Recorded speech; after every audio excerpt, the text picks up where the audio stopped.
എന്താണെന്ന് വെച്ച് കഴിഞ്ഞാൽ നിങ്ങളോട് ചോദിക്കുന്ന where you see yourself in the next 5 years. അപ്പോൾ നിങ്ങൾക്ക് അടുത്ത വർഷം 5 വർഷത്തോടെ നിങ്ങൾ എങ്ങനെയാവും നിങ്ങളുടെ ഒരു വിഷൻ നമ്മൾക്ക് എത്രമാത്രം വിഷൻ ഉണ്ടെന്ന് അറിയാൻ വേണ്ടിയിട്ടാണ് ഈ ക്വസ്റ്റ്യൻ അവർ ചോദിക്കുന്നത്. അപ്പോൾ നമ്മുടെ ഡെവലപ്മെൻറ്റ് നമ്മൾക്ക് ഈ കമ്പനിയിൽ നമ്മൾ വർക്ക് ചെയ്തിട്ട് നമ്മുടെ ഗ്രോത്ത് നമ്മുടെ കരിയർ അത് എത്രത്തോളം ഡെവലപ്പ് ആവും എന്നുള്ളത് നിങ്ങളൊരു ഒരു ഒരു മൈൻഡിലൊന്ന് സെറ്റ് ചെയ്തിട്ട് നിങ്ങൾ അത് ആലോചിച്ചിട്ടൊന്ന് പറയാം. ഇതിനൊരു ആൻസർ നിങ്ങൾക്ക് കിട്ടുന്നില്ലെങ്കിൽ നിങ്ങൾ എത്രമാത്രം പറഞ്ഞാൽ മതി. അതായത് I see my growth in the next 5 years. I see my visible growth in the next 5 years as a senior or as a trainer. Okay, നിങ്ങളിപ്പോൾ ഏത് ജോബിന് പോകുന്നു എന്നനുസരിച്ചിരിക്കും. So in the next 5 years ഞാൻ എന്തായാലും എൻ്റെ കരിയർ ഒരു step മുന്നോട്ടേക്ക് എടുക്കും എന്ന് അവർക്ക് ബോധ്യപ്പെടണം. ഐ മീൻ നമ്മളെവിടെയാണോ അവർ ഹയർ ചെയ്തത്, നമ്മളെവിടെയാണോ നമുക്ക് ഇൻ്റർവ്യൂ പാസ്സായി നമ്മൾ എവിടെയാണോ നിൽക്കുന്നത് 5 വർഷം കഴിഞ്ഞാലും നമ്മൾ അവിടെ തന്നെ ആവരുത്. അവിടെ അങ്ങനെയാണ് വേണ്ടതും. അവിടെ തന്നെ ആവില്ല. നമ്മൾ ഹാർഡ് വർക്ക് ചെയ്യും. നമ്മൾ മുന്നേക്ക് ഒരു സ്റ്റെപ്പ് നമ്മൾ എപ്പോഴും എന്താ പറയുക, നമ്മൾ മുന്നേക്ക് നോക്കുന്ന ആണോ ഇല്ലയോ എന്ന് അറിയാൻ വേണ്ടിയിട്ടാണ് ഈ ക്വസ്റ്റ്യൻ ചോദിക്കുന്നത്. അല്ലാണ്ട് ഇതിൻ്റെ പിന്നിൽ വേറെ ഒന്നുമില്ല. കുറച്ചുകൂടെ നമ്മൾ എന്തൂസിയാസ്റ്റിക് ആണോ എന്ന് അറിയാൻ വേണ്ടിയിട്ടുള്ള ഒരു ക്വസ്റ്റ്യൻ ആട്ടോ. അല്ലാണ്ട് ഇതിൽ വലിയ ചേന ഒന്നും ആലോചിക്കാനുള്ളതില്ല. അപ്പം നമ്മൾ ആ ഒരു ലോജിക്ക് വെച്ചിട്ട് അത് നമ്മൾ ഫ്രെയിം ചെയ്തിട്ട് 2-3 സെൻറ്റൻസ്, എല്ലാ ക്വസ്റ്റ്യൻ നമ്മൾക്ക് തോരാതെ പറയണമെന്നൊന്നുമില്ല, 2-3 സെൻറ്റൻസ് പറയേണ്ട ആവശ്യമുള്ളൂ കേട്ടോ. ഈ നെക്സ്റ്റ് ക്വസ്റ്റ്യൻ എന്ന് പറഞ്ഞു കഴിഞ്ഞാൽ why do we want to hire you. So നമ്മൾ എന്താണ്, അല്ലെങ്കിൽ അവർ വേറെ രീതിയിലും ചോദിക്കാം, why should we hire you. എന്തിനാണ് ഞങ്ങൾ നിന്നെ സെലക്ട് ചെയ്യുന്നത്, അല്ലെങ്കിൽ നിങ്ങളെ സെലക്ട് ചെയ്യുന്നത്, എന്താണ് ഞങ്ങൾക്ക് ഈ കമ്പനി കൊണ്ടൊരു ഉപയോഗം എന്നതാണ് ഈ ക്വസ്റ്റ്യൻ്റെ പിന്നിലെ ഒരേ ഒരു അർത്ഥം.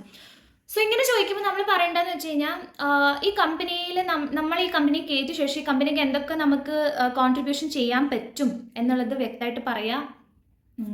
അതാണ് അവർക്ക് അറിയേണ്ടതും.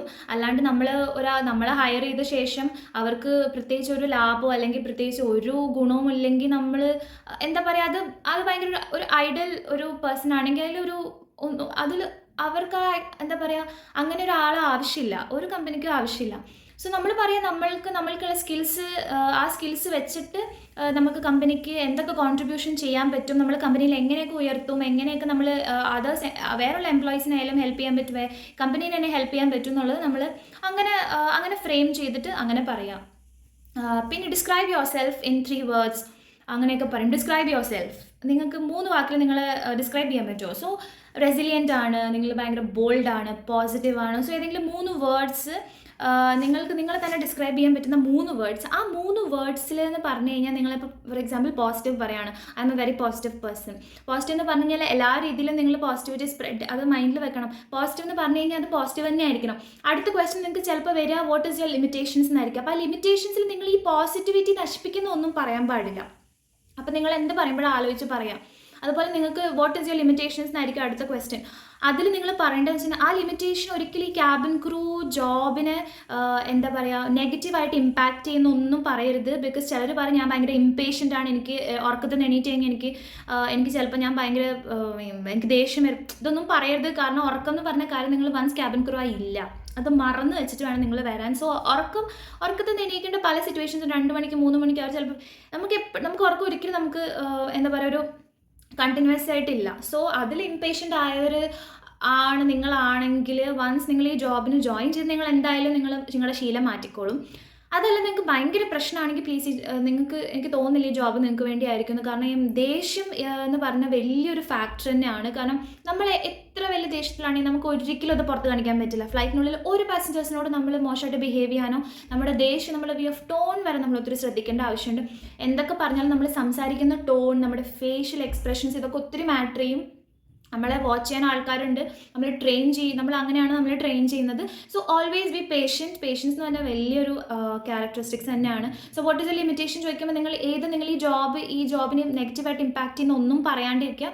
ഫോർ എക്സാമ്പിൾ നിങ്ങൾ പറയുക എൻ്റെ കമ്മ്യൂണിക്കേഷൻ ഞാൻ ഭയങ്കര ഫോർ എക്സാമ്പിൾ നിങ്ങൾക്ക് ലിമിറ്റേഷൻ ചോദിക്കുമ്പോൾ ഞാൻ പറയാം I was very shy in communicating. I was very bad in communication but I worked on it and I have gain confidence. I mean എന്ത് ലിമിറ്റേഷൻ പറയുമ്പോൾ ലാസ്റ്റ് നിങ്ങൾ പറയാം ഞാനത് ഓവർകം ചെയ്യാൻ ശ്രമിച്ചു, അല്ലെ ഞാൻ വർക്ക് ചെയ്യുന്നുണ്ട് അതിൽ, and I am doing better എന്ന് പറയുക. കാരണം ഒരു ലിമിറ്റേഷൻ പറഞ്ഞിട്ട് നമ്മളുടെ ഒരു കുറവ് നമ്മൾ അങ്ങനെ തന്നെ വെച്ചുകൊണ്ടിരിക്കേണ്ട, അതിൽ നമ്മൾ എത്രത്തോളം വർക്ക് ചെയ്യുന്നു, അതിൽ നമ്മൾ എന്തെങ്കിലും നമ്മൾ ബെറ്റർ ആക്കാൻ ശ്രമിക്കുന്നുണ്ടോ, നമ്മുടെ എന്തെങ്കിലും ഒരു കുറവ്, അതാണ് അതിൽ മെയിൻലി നോക്കുന്നത്. ഓരോ ക്വസ്റ്റിൻ്റെ പുറകെ അവർക്ക് ഓരോ മോട്ടീവ് ഉണ്ട്.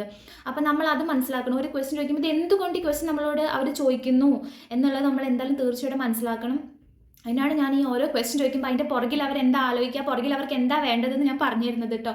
കാരണം എൻ്റെ എക്സ്പീരിയൻസ് വെച്ചിട്ടാണ് ഞാൻ പറഞ്ഞിരുന്നത്. നമുക്ക് യൂട്യൂബിൽ ഒത്തിരി വീഡിയോസ് ഉണ്ടാവും, ക്വസ്റ്റ്യൻസ് ഒരു 100 ക്വസ്റ്റ്യൻസും 10,000 ക്വസ്റ്റ്യൻസും കിട്ടും. പക്ഷേ ഓരോ ക്വസ്റ്റ്യൻ നമ്മൾ എങ്ങനെ പ്രിപ്പയർ ചെയ്യണം, എങ്ങനെ ആൻസർ ചെയ്യണം നമുക്ക് ആർക്കും അറിയില്ല. എനിക്കും അറിയുന്നുണ്ടാവില്ല, എനിക്ക് അറിയുന്നുണ്ടായിരുന്നില്ല ഞാൻ പോയപ്പോൾ. പക്ഷേ എൻ്റെ ഓരോ ഇൻ്റർവ്യൂ എക്സ്പീരിയൻസ് കഴിഞ്ഞപ്പോഴാണ് ഞാൻ പഠിച്ചു തുടങ്ങി എന്തുകൊണ്ടാണ് അവരത് ചോദിക്കുന്നത്, എന്തുകൊണ്ടാണ് ഞാൻ റിജക്റ്റ് ആവുന്നത്, എനിക്ക് എന്തുകൊണ്ടാണ് പറയാൻ പറ്റാത്തത്. അപ്പോഴാണ് ഞാൻ ഓരോന്ന് ആലോചിച്ച് ഞാൻ പിന്നെ റിസർച്ച് ചെയ്യാൻ തുടങ്ങിയത്. ഓരോ ക്വസ്റ്റിൻ്റെ പുറകിൽ അവർ ചോദിക്കുമ്പോൾ അവർക്ക് ആവശ്യമുള്ളൊരു കാര്യം അവർ നോക്കുന്നുണ്ട്.